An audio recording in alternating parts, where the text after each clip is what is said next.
Avance.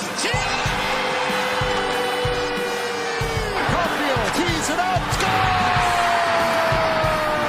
He's in. He scores! Oh my! Belmont!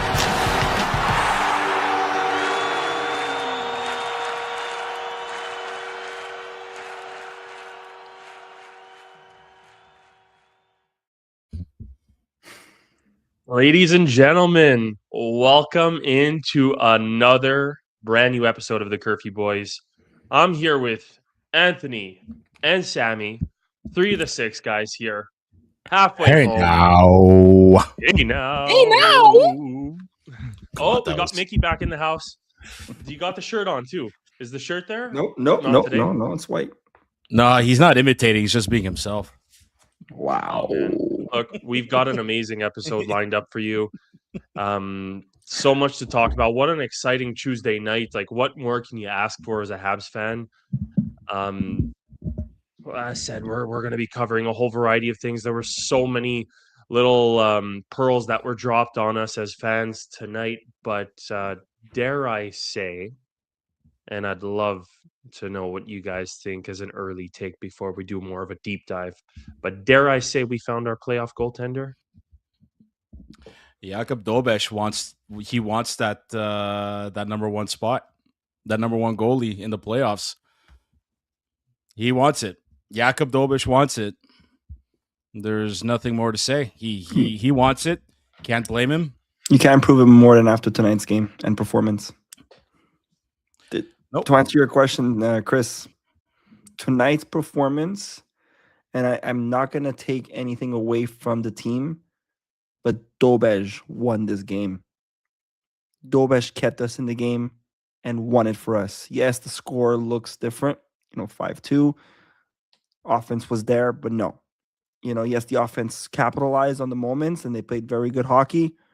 But after the horrifying first period, awful.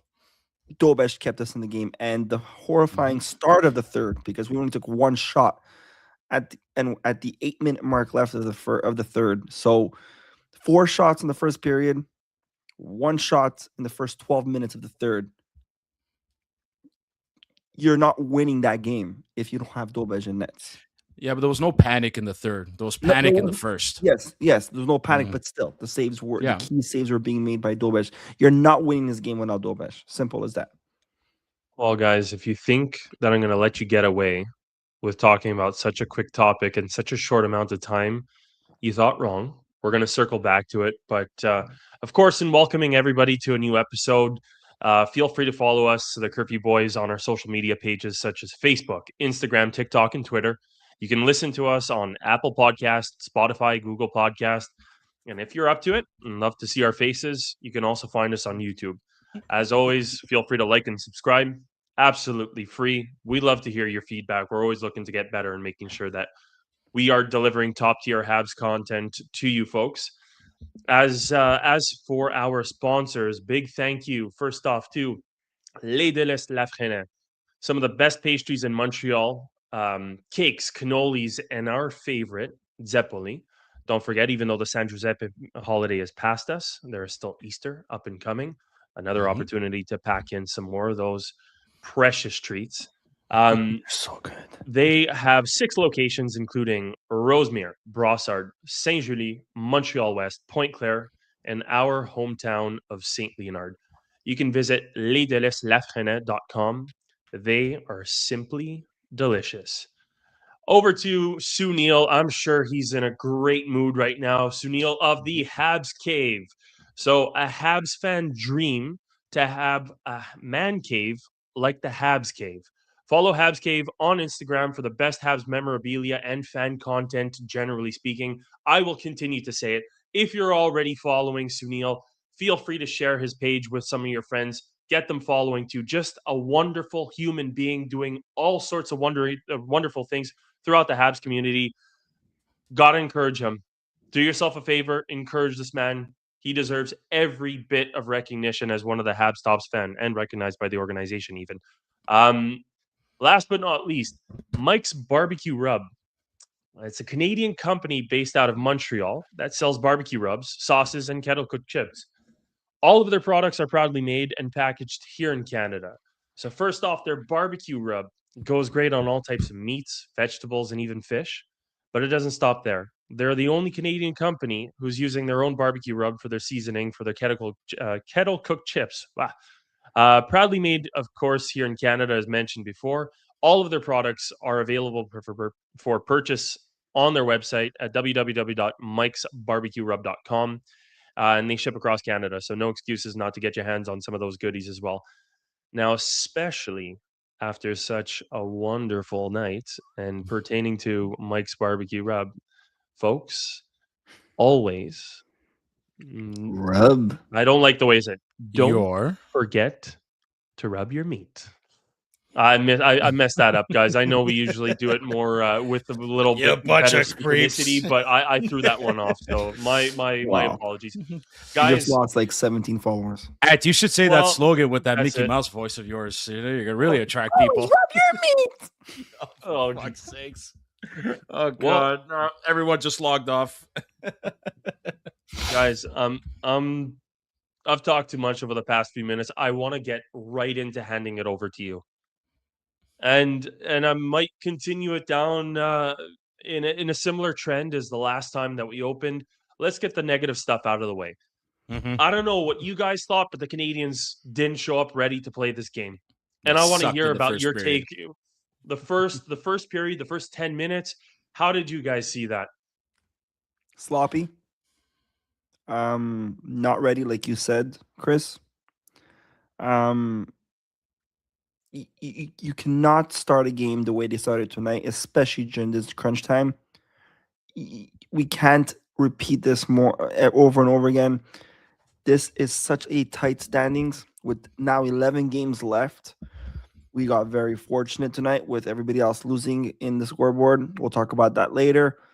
But the points being so tight like this, there's no room for error right now. There's no room for error. Every game matters. Every point matters. You start the game like tonight.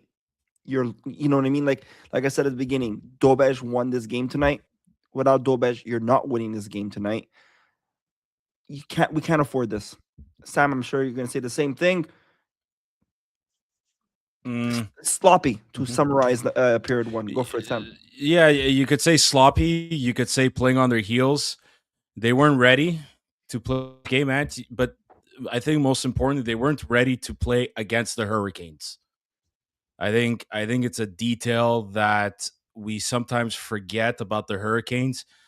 They're a team. They're on you like shit on Velcro, and they stick to you. And I think they were really caught off guard. Dobes made some key saves. The 2 goals, not his fault one bit. I mean, one of them on the power play, said Jarvis, who I actually love as a hockey player. You know, smart play the way he deflected it.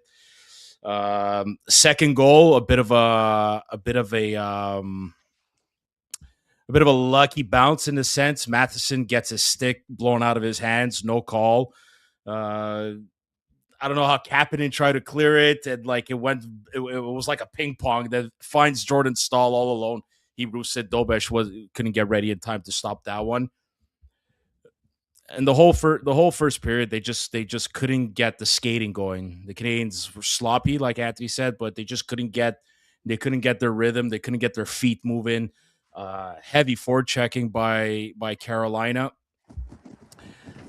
The key thing about this game is you're down 2-0 against the best team in the East. And how do you adjust? How do you adjust against this team in the second period? They found a way. They found a freaking way to adjust. They found a freaking way to move their feet. I don't know if Marty gave them some kind of earfold or if the players held each other accountable to a very, very, very poor play in the first period. They were able to turn it around. They turned it around. Guys, key guys turned it around. You know, we could obviously talk about Uri Slafkovsky and Cole Caulfield, and then we could throw in Nick Suzuki in there to me, a couple of key plays. This comeback started with Noah Dobson. And how many times did he rush the puck into the zone? How many times, like that one goal, he tried to cut to the net and forced to the net. It's really, it started with that. But most importantly, when shit's not working and shit's not going your way, when it comes to hockey, sometimes, man, or in life, go back to the basics. Go back to the basics. How were those 3 goals scored by the Canadiens? What is the common denominator of those 3 goals? All 3 of them had one thing in common. And what was it? Throw pucks at the net. Throw the pucks on freaking net. Pucks on net, boys. Does not get any more simpler than that. It does not get any more complicated than that. Throw the damn puck on net. Bodies in front. That's how Kapanen scored. Caulfield, his goal, puck on net, a bit of a different circumstance. Good on Nick Suzuki for covering Noah Dobson at the point. Or was he? Actually, no, sorry. He was covering Mike Matheson. Noah Dobson and Mike Matheson keeping that puck alive in the zone, deep behind the net. Nick Suzuki, smart play, covers the point, puts a shot on net. Juicy rebound to Caulfield. Boom.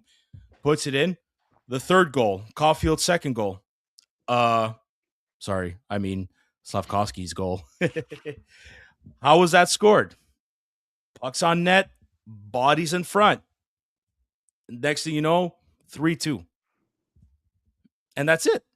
After that, the Canadiens, they were able to kind of shut it down after. I think after that, the Hurricanes, they were caught off guard, being like, how the heck did we end up here? And they just couldn't turn it around. They tried.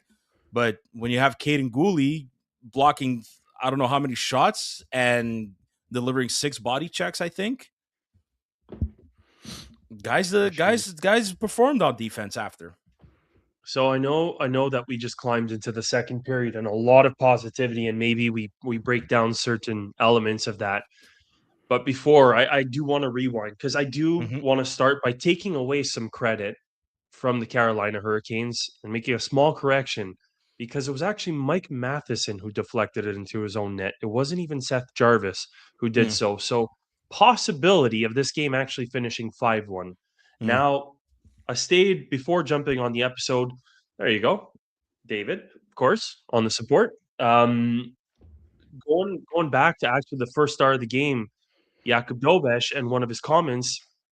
Yeah, Jakub Dobes had to stand tall, and he had to get the job done to allow his team to actually wake up and get involved into the game. But he said something that was so important, like when the Canadiens scored their second and then their third goal, man, the momentum just came pouring through, and they said we felt it. We completely felt that come through and just shift and give us the respective advantage. Now, I will also say this, and then we could kind of wrap that up, or we can maybe re-explore this topic later on in the episode if it's something that the fans would like to hear. But it had me thinking. It really, really did have me thinking. I listen to a lot of Montreal radio while I'm working, when I can.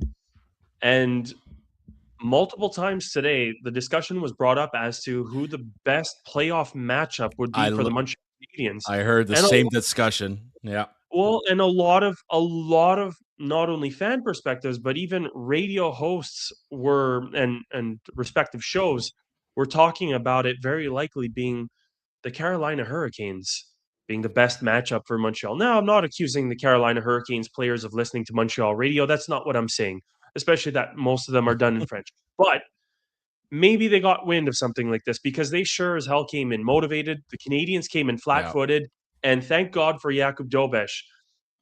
Let's put that behind us. We can come back to playoff matchups later when we go to the out-of-town scoreboard and see what's. I don't want to. Maybe I shouldn't be saying out-of-town scoreboard. I'm quoting another You're radio gonna have to pay station that we have a royalties. lot of admiration. Yeah, before we get smacked fees. with before we get smacked with a trademark or something copyright. We're going to circle back to what's going on around the league towards the end of the episode. Let a few games kind of wrap up. But one thing that might be interesting, and would love to get your fan perspective throughout the episode. What do you think about potential playoff matches? You can hold off for now We'll circle back. Now, about to hand it back off to you guys. We have Mr. Cole Caulfield, who's getting ever so much closer to 50. We have Yuri Slavkovsky, who's going absolute beast mode.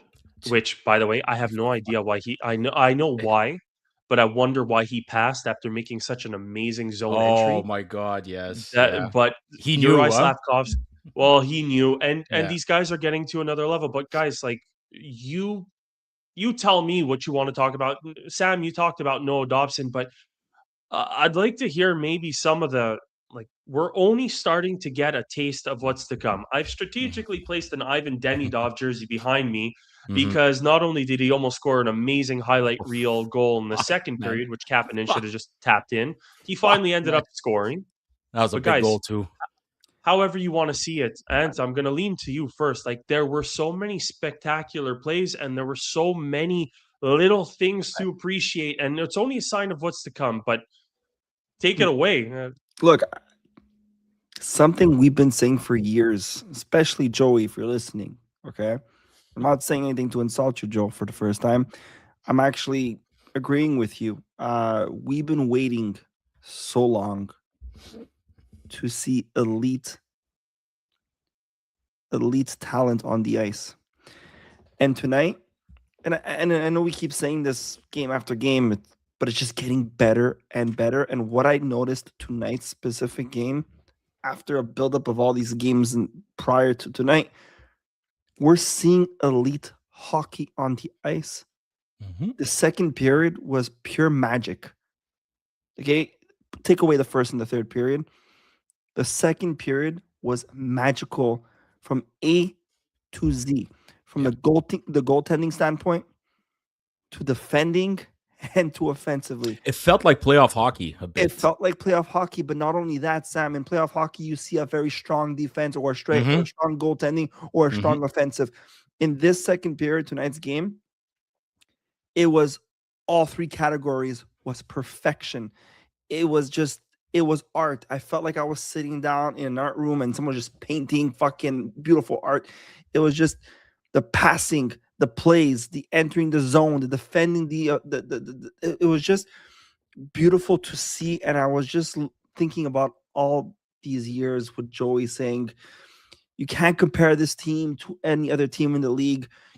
And I'm one to say, like I've always thought they were a good team here and there, but I'm finally understanding what Joey always wanted to see. And then because I'll be honest, I'm a big Habs fan, and I focus a lot on just Habs hockey. I don't really sit down on my couch and watch another team here and there when I have nothing to do. But I'm not one to watch other hockey games. And when I do, especially on the West side, it's fast hockey, it's elite talent. And I've always said, fuck, I wish one day I can see this. And I'm sorry, I have to say this one more time. The second period tonight was everything we've all wished for a really long time. And if we can keep this going and staying consistent, I don't care who we play in the first round because we're a different beast mode from last year. Okay. When we made the playoffs the last second, the last game, the last moment, when we all faced Washington, everybody was like, it's going to be a tough one. It's going to be hard. At this stage right now, if we continue playing like this and at this rate, we're just getting better and better. It's not like we're going up and down. It's been we're climbing the ladder for the last 10 games. Okay. If we can keep this going till playoffs and keep it consistent, we can beat anybody in the first round. Anybody. I'm not talking about the second or third. I'm not jumping the gun there. But at this rate, at this moment right now of what I witnessed tonight in the second period, we can beat anybody in the first round. I'm just loving what I'm seeing. Well, the Canadians showed tonight that they can keep up with Carolina's speed. That to me was key. Now, you cannot a playoff game. You cannot start playing well in the second period. It's got to be 60 minutes, but we got to still take into consideration that this is still a young team and these guys are learning, but this is where your best players got to be your best players, and it's that top line. It's that top line of Suzuki, Caulfield, Slavkovsky taking charge again. Suzuki a little bit more on the quieter side, but Chris mentioned Slav earlier. Like this is now this is where he has to continue going in order to get to that next stage in his development, but also this has to be like a bit of his pre-plan before playoff time. Like now it's really now's the time to really start performing and be consistent. And that's the key thing for Juraj Slafkovsky is that this season consistency has finally reached him and it's staying and it's here to stay. So far, so good, right? Yeah. And then we know Cole what he does when he's got the puck on his stick, right? Slowly, the secondary scoring is coming. Yeah, you might have 2-3 goals from the top line, and you might have just that one goal from the second line, but at least we're seeing a bit of consistency on that end with Kapanen scoring, getting his 21st. Newhook scored last game. Actually, you want to throw in Demidov, like that Demidov goal. I think everyone, the entire Bell Center, not only erupted, but they were able to breathe easy. And Chris mentioned that highlight reel that could have been. There was a bit of that redemption, and yet he still made that goal a highlight reel that Freddie Anderson is still trying to recover that jock strap in the rafters after that Demidov deke, right? So, and you have your Noah Dobson that I really felt Noah Dobson played like a number one defenseman tonight. Mike Matheson was calculated. Lane Hudson was calculated once again. Did not take too many risks. I don't know if anybody noticed. Lane Hudson I noticed that did tonight. not take that many risks with the puck. Yeah, like there's a couple times put your offensive gifts aside and for the sake of the team. And it's 2 games now, Chris. I mentioned this last episode, seeing signs of maturity in Lane Hudson in his game by maybe not trying too much on the offensive side of his game. Same thing happened tonight. And look what happens when he does that. Somehow everybody collectively on defense seems to play better. Maybe that's just me, but they won against the best team in the East, right? So again, there's still that learning process going on with the young superstars of this team. I mentioned Lane Hudson, and I mentioned Ivan Demidov. Now we're definitely got to put in Juraj Slafkovsky in there, even though out of the young guys, he's the one with the most experience, but he's still young. He's 21 years old. He's like Lane Hudson, and Lane Hudson, I think, is the same age as him or a bit older, but that's part of the development, guys. This is the direction that this team was projected to go, and they are going. So far, so good. And you mentioned the other scores, Anthony. I'll end it off. Like other teams losing, like your Detroit lost, your Boston Bruins lost, your Canadiens won. They got to make time. Islanders too. Yeah, Islanders lost, but again, I'm looking at the Metropolitan, but there's still, but it's yes, still sure, yes, yeah. But I want to bring up 2 points, and then Chris, you can jump back in. But so 2 things. One, we played against a team that has the highest comeback rate in the third period. Mm-hmm. We were able to shut them down in the third. Okay, that's true. That's very true. That shows character for our team to hold them down in the third period. So compared to the first and the third, right? The first was sloppy and whatever, but I think the third we were playing very close, more on the defensive side. So yes, it looked bad that we just took 1 shot after 12 minutes, but I think they were just being very conservative and being very defensive and closing in Carolina because they are a team to catch up, right? So you don't want to really enter our offensive zone too much and cost a mistake to make them tie the game. Okay, that's number 1. And number 2, back to what I was saying, I don't care who we play in the first round. I think we can beat anybody. Let me just circle back there. Okay. Yeah. And I still stand by that. Yeah. I still stand by it. Okay. On the elite side, and this goes back to 2010, I believe, when we had very strong offensive players, speed, talent, when we beat the Pittsburgh Penguins and we beat Washington. Right? Remember that year? Was it 2010? Oh, yeah. Camilleri and Gomez, Giunta. Not comparing and Travis to that. Superstar Travis Moen, too. I'm not comparing this team to that team. But again, we were a fast and talented team at the time. Okay. What we were lacking and this is what's scaring me now, is the physical aspect of our game. We have it. It's just not consistent. Partially. Okay? Yeah. It's not perfect, and we have Yeah. some games where we see it when Anderson, Slav, and we have Mm. everybody just using their body, and then there's games that were just look weak. And that's what scares me in the playoffs. We can score the goals. We can save the shots. The two places what scares me and worries me in the next 11 games and in the playoffs, if we make it there, is being consistent in the defensive side, because we all know that that's not perfect, and the physical side. If we can fix those two aspects of the game, then let's go back to my statement of we can beat anybody in the first round. Those are the Look, 2 points that I'm worried about. I have the stats right in front of me. Josh Anderson was the forward with the most hits, only 3. Caden Gooley, 8 hits, 20 minutes and 30 seconds. He was the 3rd most used defenseman in the game. Mike Matheson with 4 blocks, 21-44. Noah Dobson, 2 blocks, 1 hit, 20 minutes and 50 seconds. Lane Hudson, Lane Hudson was the 4th. Carrier, 19 minutes and 18 seconds, 2 blocks. Lane Hudson, only 18 minutes and 54 seconds, probably because they were able to rest him. Just they had the lead, but also those last 3 minutes of the game, the Canadiens were just stuck on the ice, right? Lane Hudson with 3 blocks.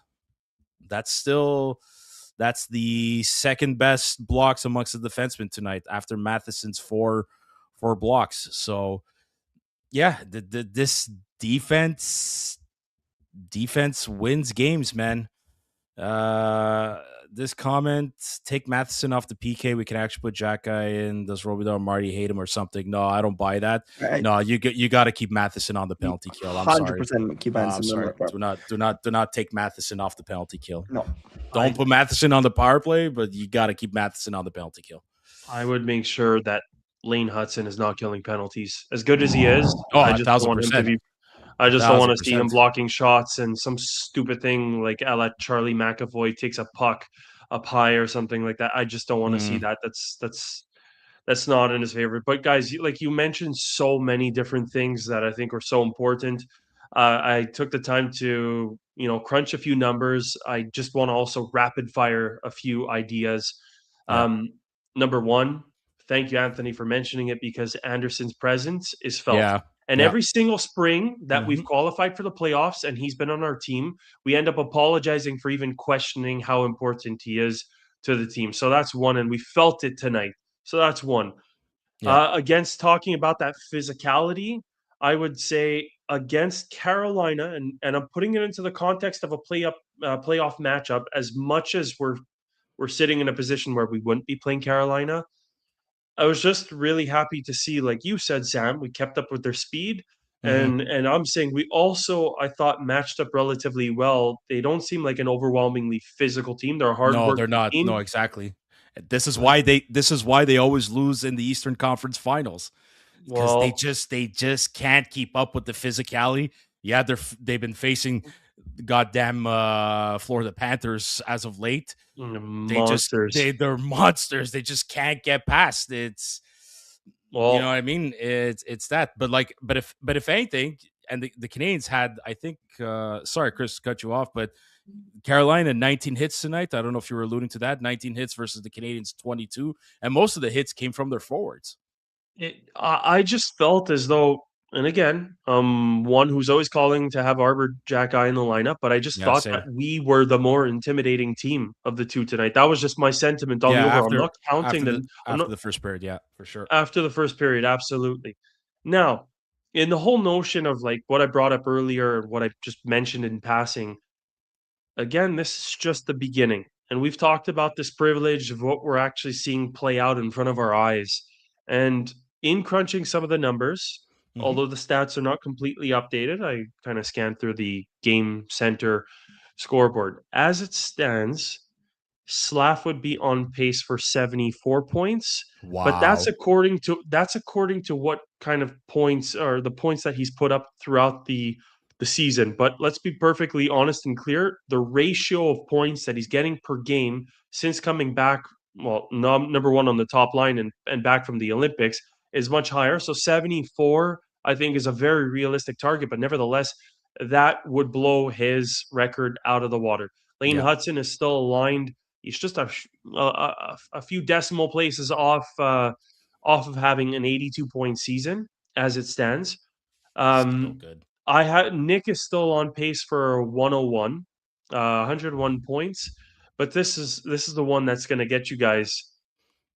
Cole Caulfield, as it stands, is in line to score 89 points. And again, Mhm. it's another example of a player whose point ratio per game has gone up drastically in the past little while. We might have a 100-point player, a 50-goal scorer, and a secondary 90-point player. Like, how You got mind-boggling is that as a fan base to think that's a relative possibility at this point in time? you guys know trivia here, and I have the answer because of ChatGPT. So my apologies. ask away. Let's see if we get it. So, who is the last person who hit 100 in the Habs, and who was the last closest person to hit 100? Ashley? No, was it Stastny not? should have been the last 100. No, not player. not Stastny. What's the name? Le mini Viking. Let me whatchamacallit? Not Stastny. Stastny's was with the Nordiques, not No, Peters. then Yeah, you're talking about I'm talking- le petit Viking. yeah, absolutely. God You guys know his damn. name? You want me to say it? Yeah, hold on. Matt No. Naslund. Naslund. What the hell? That is Matt like Naslund is dyslexia the at last its 100-point finest. player in the 85-86 season. With Okay, it 110 was in the points. 86, and they ended up winning the cup too. So, oh boy. What's your Damn next it. question? The last closest Oh. player. It's either was it to 100? Wasn't it Danfus? It must have been. Oh, sorry, Pierre Turgeon. 96 points in the 95-96 season. Yeah. So basically, yeah. Not bad, huh? Like, I got it. Not bad, huh? Roberto, wait, hold on. Roberto, you were at the game tonight. How was the vibe? How was the atmosphere? I mean, it was loud on my TV. I could just imagine there how crazy it was, man. So just comment. We're waiting for your comments, Roberto. We're gonna be silent.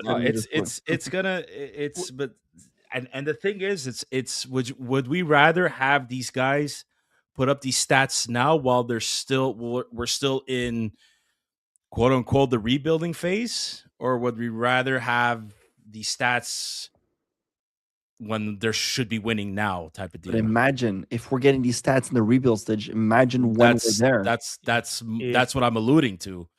That's Guys, scary to see. Like, I'm just curious. Continue talking. I want to see something.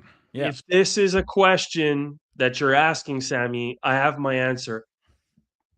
Look 6 hours down the road to the west.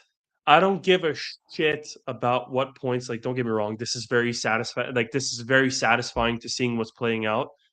It's what the guys are going to do in the postseason. Yeah, 1,000%. We're not a regular season team. No. What if they have 1,000%. to? If they have to, like, slow it down. Like, don't get me wrong. You want to prove that you're capable, and obviously, the best way to truly prove that you're capable is not do it once, not it be a fluke. So I'd obviously love this to repeat or to even improve. But again, if the guys, if Caulfield's going to push like that much harder towards the end of the season, maybe it lines him up better for the playoffs. Maybe it puts him into a better, better groove already going into the playoffs in playoff mode. But I would say if it burns him out a slight bit as well, that's not a good thing. And that's why I'm saying just do what's sustainable and going to be good for their respective health.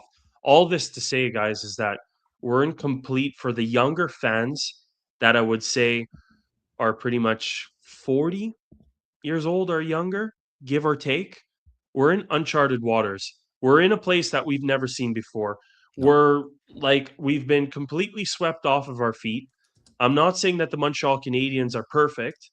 And to make that point, I think there's no better time to talk about Jakub Dobes, Yeah. 2 breakaways saved.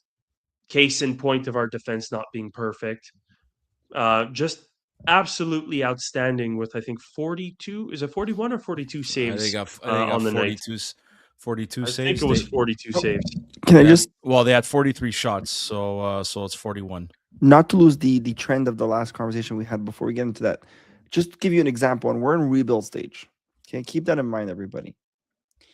Yeah, we are. This Okay. is not the final product. This is not the final product. So we're not at the final product yet. And let's look back at the Pittsburgh Penguins' last Stanley Cup, which was 2018. Mhm. Okay. Yep. And they were They were elite. stacked. They were They were stacked. dynasty level. All right. And they just had 3 players over 80 points, which is Malkin, Kessel, and Crosby. Drop to the next person, the lowest is at 51 points. This is at the elite level, your third Stanley Cup in 4 years or whatever you want to call it, dynasty. Mhm. Okay. Montreal is not even there yet. Yeah. And we already have 4 players over 60 points. And the season's not over yet. And with all your stats that you said, Chris, earlier, that we might hit 100, Cole over 90, Lane over 80, that's potentially 3 players over 80 points and 2 other players over 60 points at a rebuild level compared to a Stanley Cup final level. And you know what I mean? Like, I'm just saying. Demidov almost there too. Demidov at 54.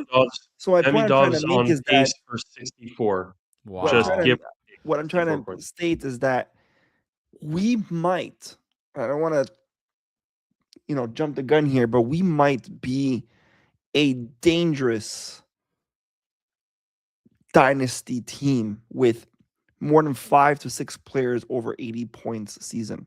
You know what I mean? That's where I'm gonna challenge you. And I don't like your word choice. We might. Sorry. We will. We We will. fucking will. We will. But yes, we will. Sorry, Chris. Fuck off. No, but just to say, I'm waiting for that apology. Thank you. my apologies, Chris. You're right. We could be a team that has more than 5 players over 80 points in a season. It's mind blowing, and it's beautiful to see. And this is all coming down to management and how they're building this team, and it's not over yet. It's not over yet. So I'm just sorry, Yeah, Elias. I just want I pray to God we see some kind of the same consistency in the playoffs, because it goes without saying it's a different animal. But 100%. just going back to Jakub Dobes, you gotta, and we've mentioned this before, you and I, a couple of episodes ago, you gotta respect his play this year. You gotta respect him filling in when unfortunately Sam Montembeault couldn't. You gotta respect him sort of leading the charge now, even with Jacob Fowler here. You gotta respect that. And I think he demonstrated it tonight. He wants to play. He wants to get the start. Can't blame him. Can't blame him, man. The way he played, and I think to some degree, Jakub Dobes knows what the plan is for Fowler.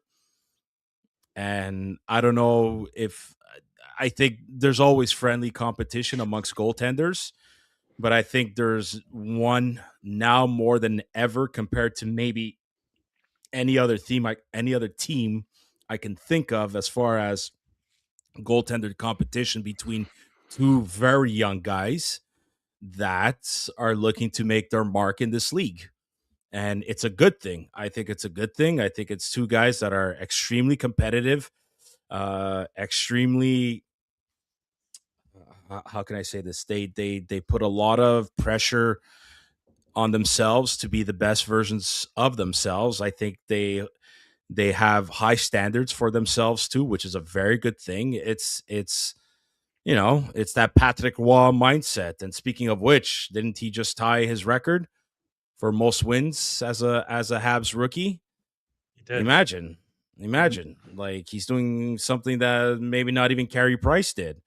And I'm not comparing the two, but this is something remarkable from Jakub Dobes. And when there was times where it's like we always loved him, we always knew his capabilities, but his style of goaltending can sometimes be unorthodox. But tonight, probably had to be his best game as a Hab, not just the season, but since he's been a Montreal Canadiens. And tonight he was just calm and in the pocket, despite the first period, where a couple of times I thought maybe he could have owned his crease a little bit more. But other than that, dude, he was right in there, pocket, calm, cool, collected. Like he probably took something out of Jacob Fowler's playbook. It was like, yo, I'm gonna be Jacob Fowler cool tonight, and he was unbeatable. He was unbeatable tonight. So, a couple of things there. First and foremost, guys, I think it's fair to say, and just yay or nay, Jakub Dobes, he's our starter for the playoffs. Yay. Yay. Yay. Yeah. Yeah. As it stands right now. Okay, He's played yay or Boston. Yeah, no, finish your Did sentence. you just say day or nay? No. We're not going back down memory lane. Okay, You know, jokes it's funny aside. Go 'cause ahead, Anthony. I kind of heard that too. I thought I heard that. I was just like, no, please, no. Please, God. Yay or nay, No. okay? Yay or nay to this question. And we've asked this question already. We've answered it, but there was still a bit of like maybe. But at this stage, right now, please, let's just. Mhm. And I know Elias asked that, said it. He answered me, but let's just ask you guys. Mhm. You're never seeing Monty in a Habs jersey again. It's tough, man. Did you see the practice that He was being Yeah. he was being held as a screen for Patrick Laine on Jacob Fowler? Like, and I know he did goalie drills too. Like there were other videos that not many people posted, because this particular one that I'm talking about kind of went viral in the sense amongst Montreal Canadiens fans. It's tough. It's tough, and that's the business. And no, it's tough. I but think you Monty it's done at this rate with Dobes playing the way he's playing and Fowler okay. playing the way he's playing. Okay, well, I'm gonna give some kind of bold prediction. I don't know, Chris waving his arms like a No, go for it, because I'll be honest. like a music conductor, Respectfully so. Not that I don't. It's not that I don't care about Monty. He's a wonderful human being by all accounts, from everything that we hear on the fan side of it, and even Sunil, who's had direct interactions with the man. Mhm. Not that I don't want to waste time on it, but I think it's going to be hard for Sam. I think that we've seen the last of him, Mhm. and unfortunately for that reason, like, it's not that I want to sweep it under the rug, but it's almost like let's go in silence. Let's not make it a big affair. Let's not humiliate the guy. Like, I'll be honest, I thought about mentioning the practice, and I didn't even want to mention the practice because it can't possibly be easy for the guy. And No. maybe he draws in for a last game as a Montreal Canadian. That's what I'm And I thinking. know that's exactly what you were about to say. Yeah, I think there's Sam. got to be 100% clinch done. I really want to say that if you are going to go with Jakub Dobes as the starter for the playoffs, you give him maybe those final 2-3 games of rest. So let's say here, I'm gonna throw 3 games, the final 3 games of the season, but the Canadians clinched maybe 2-3 games before that. Let's just say whatever. I still think you give 2 games to Fowler, just to him to stay in the rhythm, and maybe out of respect for Montembeault coming in at a very shitty time when Carey Price was saying, I need help. He went and get the help, and then also saying, like, look, I practically can't play anymore. Montembeault claimed off waivers, and then coming in after a Stanley Cup final run, to all of a sudden we're at the bottom of a barrel. Like the direction of the team at that time didn't do him any favors, but sticking it through, still bringing his best, helping them make the playoffs last year. You know, he won the World Hockey Championship for Canada like 3 years ago, was selected for Nations, even though he didn't play, he still won. He still won gold. Anyways, we could have a debate on that, just out of respect for that. And for his time in Montreal, give him maybe the last. I'd say give him the last home game of the season. Yeah. Almost like I'd they go with did that, for and Carey Price. it's on a Almost Saturday like night. Yeah, yeah. that's exactly it. So, um, good point. And for Monty, like, wish him nothing but the best. But respectfully, I'm gonna shift back right back over to Jakub Dobes um, and say a handful of different things. Oh, I think I might have lost my train of thought a little bit, but Jakub Dobes, yes, Boston, Mm-hmm. Detroit, Mm-hmm. Carolina. We spoke about it because we had plenty of episodes, but we spoke about somebody's going to start to stand apart. Somebody's going to start to put their stamp onto the games and fight for that spot. Jakub Dobes has been put into that situation 3 times. Honest to God, the only thing that people might criticize him was a breakaway goal against Detroit with 5 minutes remaining. Back off, or as they say here in Montreal, 1 minute.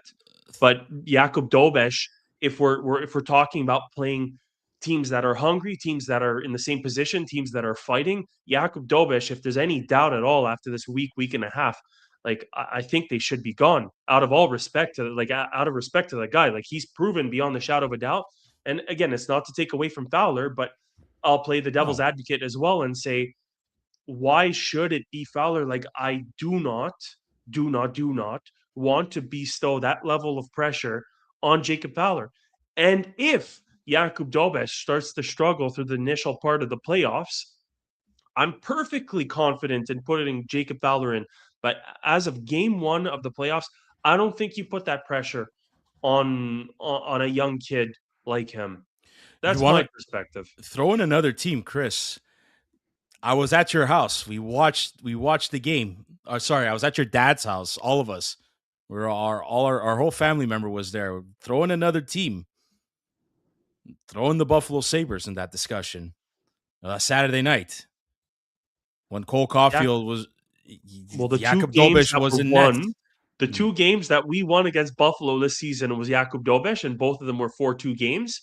And the 2 games, again, not to pinpoint and pick on the guy, the 2 games that we lost to the Buffalo Sabres, Monty was in nets.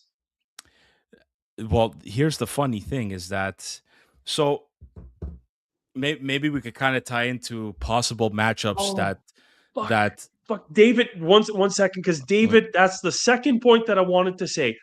Marco Marciano, thank you. What a comment.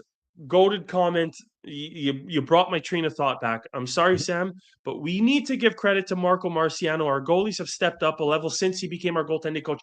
Thank you. That's exactly what I had in thought, mind reading going on over here. But we talked about Marco Marciano coming in, and you know, we had an episode, we had 2 episodes, but like he's actually had the time to get settled in.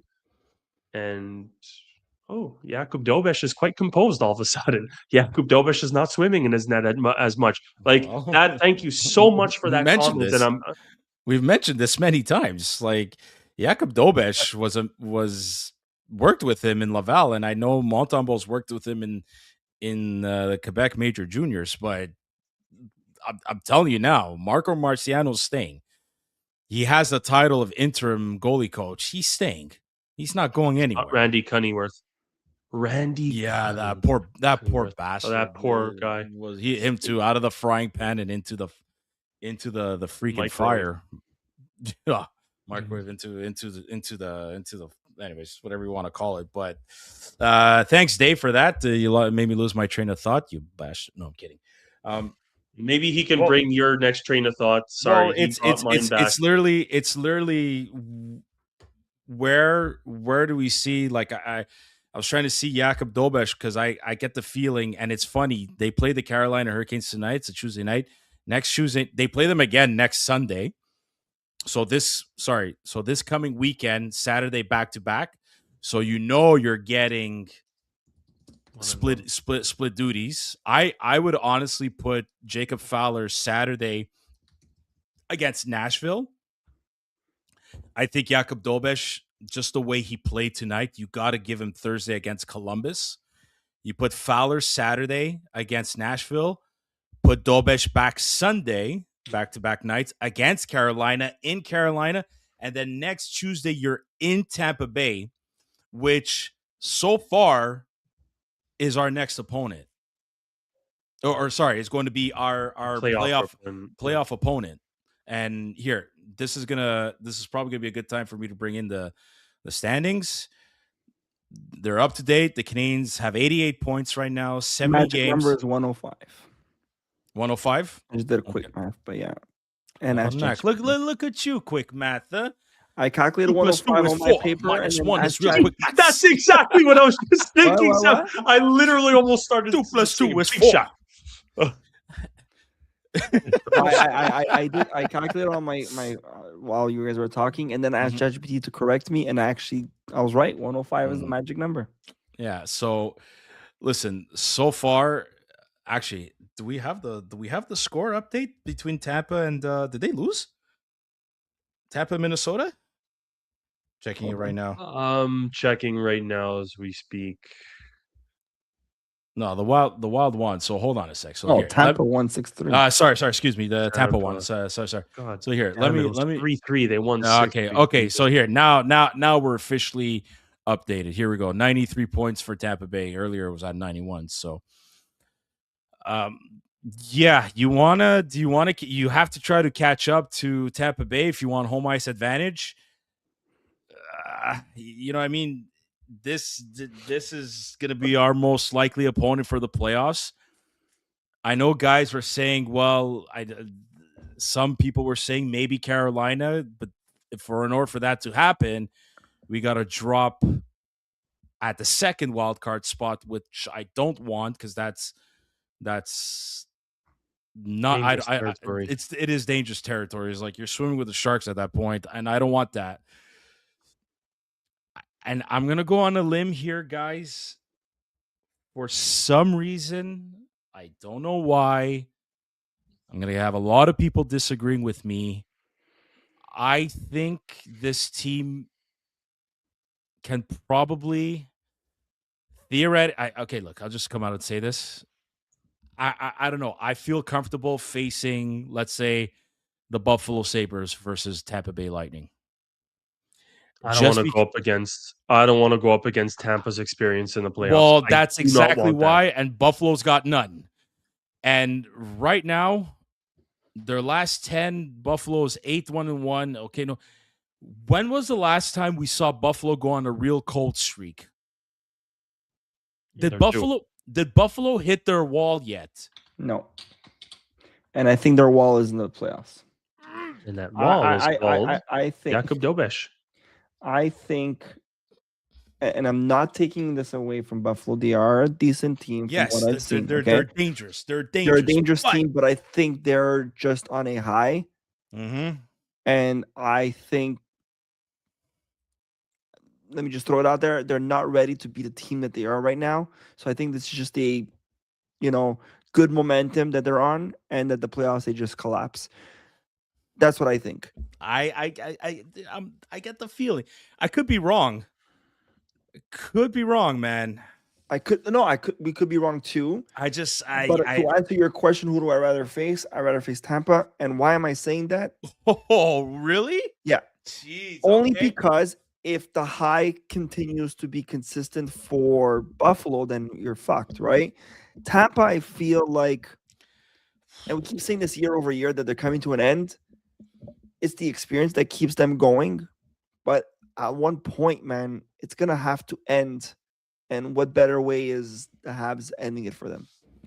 Yeah. Okay. I mean, I like that. I think it's ambitious. My take is I'd love ambitious. that, Anthony. Like, I would literally... I would love for... I would just... savor... Chris, watching Kucherov lose, Artemi Panarin arm in the air, and he was just like, but ever since that happened, Tampa Bay was like, okay, never again. And look at the type of player Kucherov became. Okay, Chris, I'll extend an olive branch to you. Kucherov is one of my favorite players, and I don't care who I trigger in saying this. but I'm with you. I would love to see the Canadians beat him 1,000%. I have no shame in saying Nikita Kucherov is one of my favorite players in the NHL. He is probably the best player in the NHL.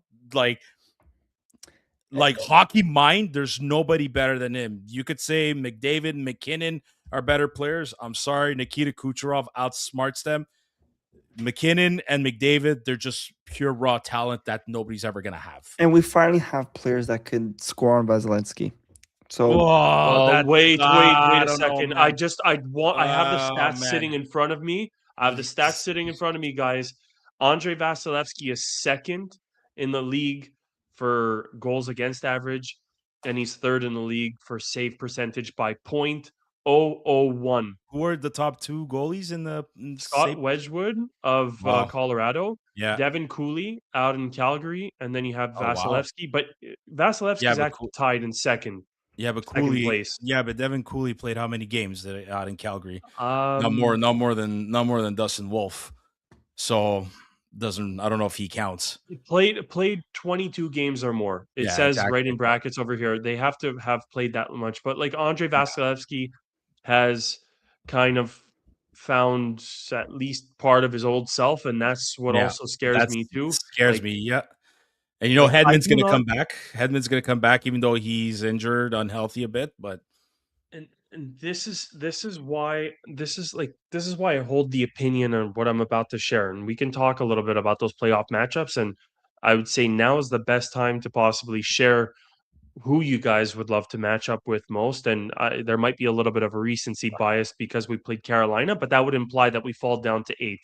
I don't think I we want want that. no. I don't want However, when we talk about going into round one, I'm not talking about facing Tampa or Buffalo in round two. I just want everybody to think long and hard about this specific element. When you finally go in, yeah, sure, the regular season is not easy, but the playoffs, old players, everybody who's in this business says it's just not the same game. You do not want to be playing a very experienced and healthy team as of game one in the first round of the playoffs. And B, you don't want to be playing a big bruising team in the first round, which is, I'm sorry to say, but the Buffalo Sabres. I think They their have that. shortest defenseman They have that. is 6'2". The Yeah. top four defensemen are all very talented. Their bottom two are just like Arbor Jackeyes of their respective team, but even better defensively, arguably. We like those two teams. I understand that the Buffalo Sabres do not have the playoff experience, but I'm going to quote Georges Larac, who I was listening to earlier, and he just said, "Do not ever," and the same goes for the Montreal Canadiens, but do not ever count out a young, hungry team who's getting their first taste at a playoff experience. Like, even look at what we did against Washington last year. I'm not saying that we dominated, but even We gave them a run. Coach We gave them Carberry, a run. We gave them a he run. said, like, every single game finished within a goal, I believe, except for Yeah. one, which we won. So, guys, like, I Buffalo and Tampa, God's honest truth, be careful what you wish for. Personally, they scare me. Yeah, they do scare me. I just think Tampa Bay scares me more because I agree with that. because of their experience. Is there a bit of PTSD from those Stanley Cup Finals? Yeah, maybe. I mean, yes, there is. I'm not going to say maybe. There's 100% PTSD from playing them in the Stanley Cup Finals, even though it was not that it was bullshit, but like a different circumstance that around the world that we hopefully will never experience again, let alone in the NHL and the Stanley Cup playoffs. The only way I could see the Canadiens beating Tampa Bay is if guys are nursing injuries and becomes a bit too much for them. But as long as Kucherov is there and Jake Gensel is there and Braden Point is there and Hagel and Sorelli, Edmund, Vasilevsky. Vasilevsky, Ryan McDonough. McDonough's there. Chernak is, I don't know if Chernak's injured. I have to double check, but I'm gonna get that roster. They're fuck, man, they're still good. They're still such a good team. They Montreal's really are. officially in first place in the league in points at Yeah, 119. of course. I mean, they got Yanni Gord again. He's there. Nick Paul's still there. So they brought in Corey Perry. They brought him back too, right? So no, it's gonna come down to if guys are healthy on that team. And I mean, so far there's only 3 guys on LTIR that are they're young guys. They're nobody in the lineup right now. So I don't know, man. Tampa scares me. Tampa scares me, but I'm not saying Buffalo doesn't scare me. They do. They're a big team, but I think the Canadians could kind of not outskate them, but I think the Canadians could. Buffalo is a bit like Carolina, but bigger, if that makes Yeah, sense. yeah. But fucking They're just H. bigger, but Thompson wiring one-timers. That well, power play, he's that yeah, Buffalo power play. God yeah. damn. Well, but actually, Buffalo's defense does scare me too, though. With Darlene just off the start, one of my favorite defensemen, Darlene Owen Power, he's gonna be Power. pumped. Bowen Byram, he won a cup. Bring in Luke Shen, Logan Stanley, like that's a good lineup. You know what I think could come down to for Buffalo guys? Goaltending. Maybe if Yeah, goaltending shits the bed. He's not Vasilevsky. They're good goalies, but they're not Vasilevsky. it's true. Time will tell. Let's just clinch. Because it's as much as we are talking hypothetically here about the playoffs. Again, I'm not trying to, be a Demi Downer here and That's a being the negative side, but anything can turn around easily at this stage of how close it is. yeah. One loss drops back Like- to wild card. Like it's crazy how we're celebrating. Like last game we celebrated Cole Caulfield hat trick and all and David like 5 points, Slavkovsky 4 points, Suzuki 4 points. We're celebrating tonight, and it's like it feels like we only took like just it seems like we only gained a yard. That's the thing, guys. Amongst these other teams. A 2-game losing streak, you're out of the playoffs.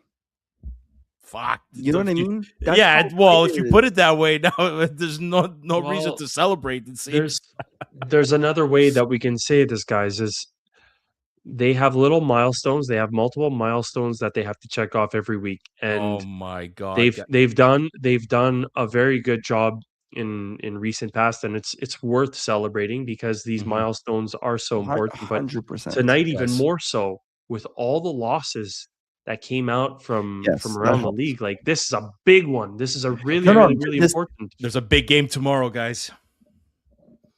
Who's that? There's only 2 games tomorrow. All both games are both Eastern Boston, Conference Buffalo. teams. Dude, Boston, Bruins, Buffalo. Sabres. If Boston could lose again, that helps us even more. It's Yeah. the battle of the dumpster fire between Rangers and Maple Leafs. Look, we're not catching up to Buffalo. We're not catching up to Buffalo. I don't think so either. No. So go Buffalo tomorrow, right? Look, Yeah. Again, they'd I be wanna doing the be- Canadians a big favor. If Buffalo beats Boston tomorrow, they'd be doing a huge favor. They'd be doing us a huge favor. It's for look- everybody. Sorry, Anthony. Go ahead. I'll say it after. just quickly, 2 things. One, again, I agree what you said, Chris. Okay, there's a lot to celebrate. There is a lot to celebrate from what we've been seeing the last few games. Okay, and it's a given, guys. We're Habs fans. We are proud. We haven't seen what we've been seeing in decades, guys. We're 2 decades later, almost 3 decades later, and we're seeing a potential. We got a 40-point goal scorer, close to 50, and almost 100-point players in the next 2 weeks. So aside from the whole playoff run, there's a lot to celebrate. So, if any fans out there looking at us and listening to us and saying, oh, you guys are celebrating too soon. No, we're not celebrating about the playoff spot. We're celebrating the milestones that we're hitting with Cole, with Suzuki, and everything. So just keep that in mind to all listeners out there calling us out on that. We're celebrating the milestones. Mm-hmm. that aside, now let's be realistic. Let's calm down a little bit and look at the standings and look at the possibilities. And it might sound negative, but let me be a Joey. Guys, be realistic. Anything could happen, and anything could happen. One little losing streak of 2 games can get us out, right? So we just need to continue. This team needs to continue playing the way they're playing, fix a few things, the defensive side, and not play like we played first period today, and hope and have the other teams help us out as well, right?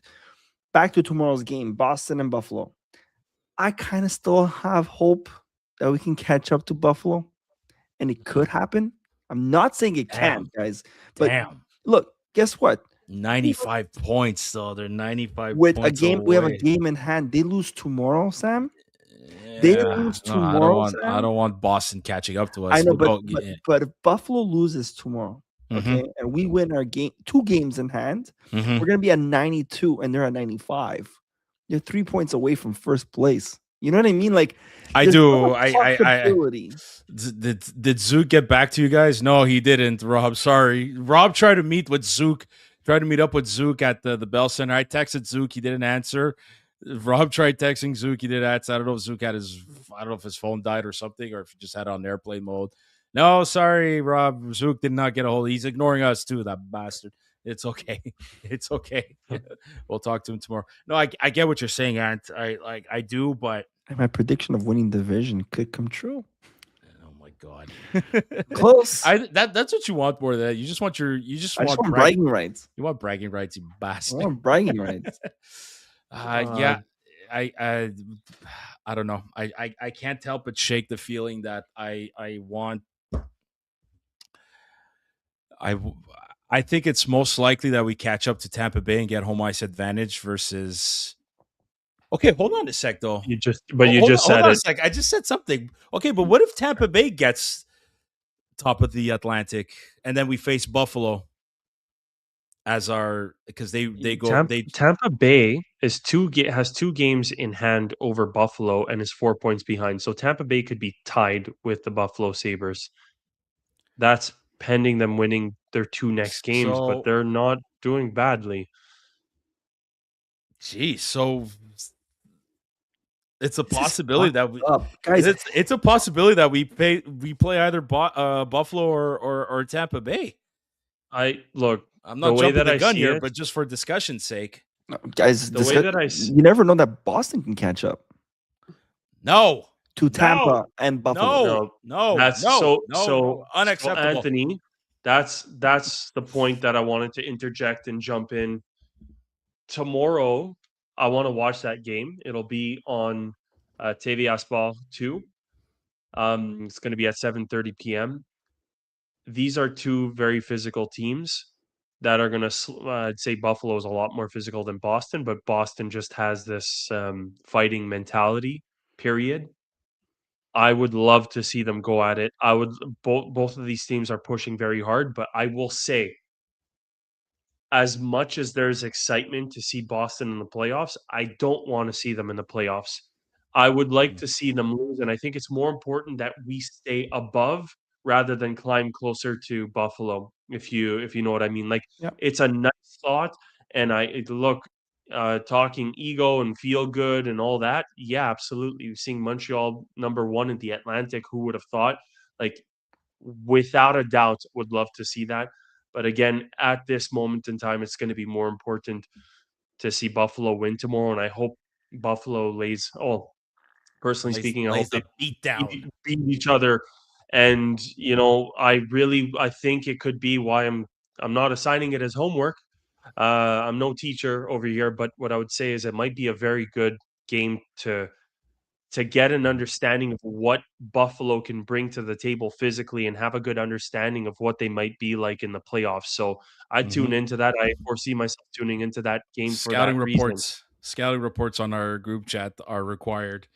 Well, there you go. And the last thing that I'm going to say is, like, Tampa could very well catch up to Buffalo, but also too, I look at it and I go, we have 2 games against Tampa Bay, and what does that have to do with anything? It's just like we're going to be rooting for them to win, which goes directly against this notion of Tampa Bay climbing up. In fact, it turns more into a notion of, do we get home ice advantage over them with those 4 points? And it's two It's 4-point true. games. So if you want to look at it more as an 8-point games, two total 8-point Yeah, games. we played Tampa twice. We're playing Columbus twice too. Carolina one more time. The Islanders too. We play them. Like We play them. Yeah. Okay. The Senators squeaked back in. That's another team I'd love to see Ottawa go up against.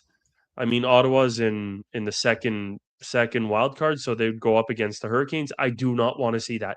Unless the Hurricanes take the tops. Well, no, sorry. Yeah, unless the Hurricanes Mhm. lose the top spot and Buffalo climbs to number 1 in the East, I do not want to see the Ottawa Senators in there. I want to see the Ottawa Senators get beaten up and hit hard. And if that's going to be the case, and that's not and it's gonna they're gonna have the matchup against Carolina. That's a scary matchup in that I think Yeah. Ottawa could easily go through. Yeah. I think they're a similar team to us, and furthermore, there's New York that's still sniffing around. There's Yeah. Detroit, which Detroit. is That's not just out of the picture. and I Philly want too. to see Boston and Ottawa in my books, even though the playoff matchups are better. I do not want these guys in the playoffs.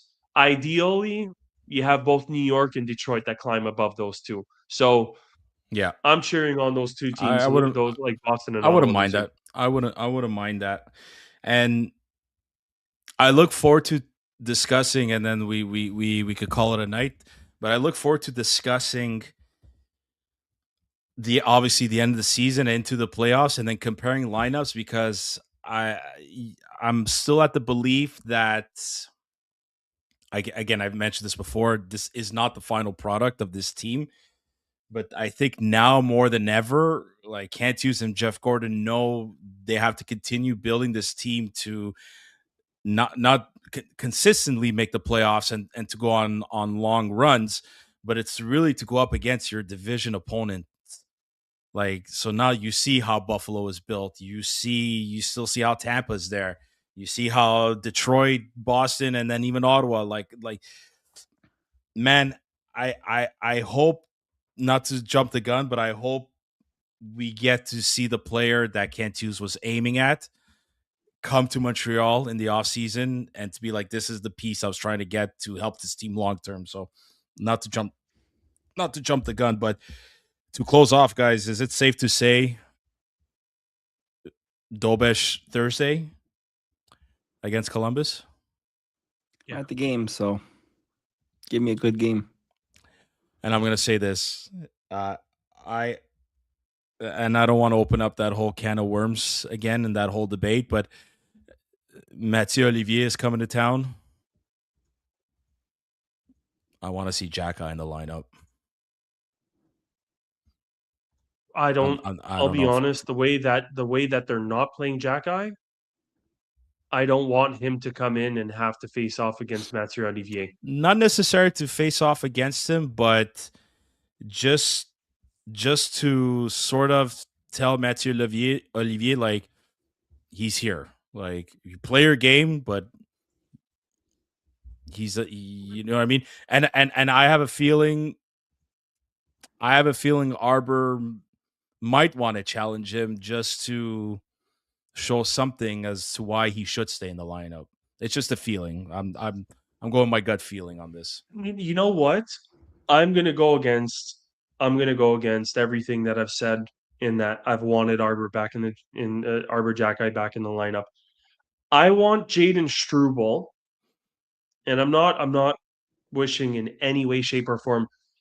I want Jaden Struble to be in the lineup, Mm-hmm. and I want this team to get a taste, potentially, of what it could be like if Arbor Jack-Eye is not there. And if it's open season, and if he's not going to, if he's not there to police the other respective team, how does it change the approach of the other team? Does it change how they, how they're going to be checking? All that, I really, really, really want to see how it's going to play out, because it might be a hard lesson that we learn in the regular season that we don't have to learn in the playoffs. Yeah. Yeah. It's too bad. You kind of wish one was a left-handed, and they both are. You kind of wish one of them was just right-handed.